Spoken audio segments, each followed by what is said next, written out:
Sharon Stanley. I was out and about yesterday, driving around Springfield. I was looking at the giant holes in some of our buildings.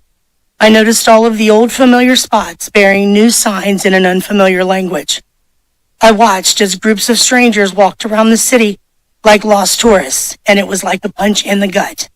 A terrible sadness came over me, and I began to cry. I immediately started to think back to when I was little, walking from my grandma's house on South Fountain through downtown and all the way to Snyder Park, going to Wren's to get new school clothes and shoes, the excitement of the mall for lunch at the Blue Fox, or even better to see Santa, riding down High Street, admiring the beauty of those stately homes and their amazing architecture, dropping pennies in the fountain and making wishes.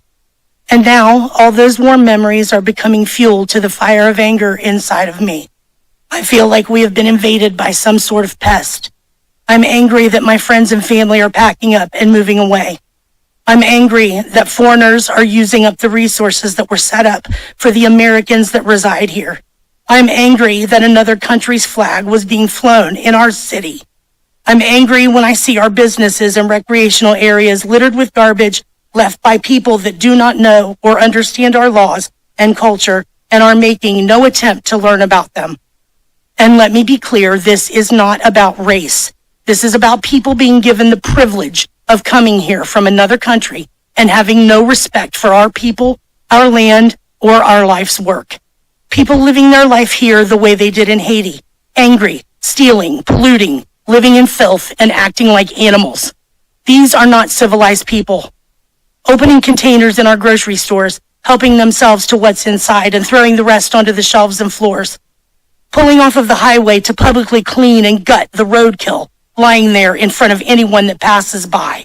Stealing animals from farmers and leaving their severed heads at the side of an old school where children play. Relieving themselves in public. Making some barbaric stew out of the birds that live in our park. This is insanity, and it has to stop.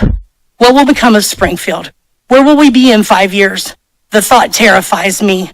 Will it be some sort of dystopian wasteland with most of our original residents having moved away and those that cannot afford to move being locked inside their homes, living in fear? This thought is keeping me awake at night. I just want the old Springfield back. I know it was far from perfect, but at least it was still ours. Thank you.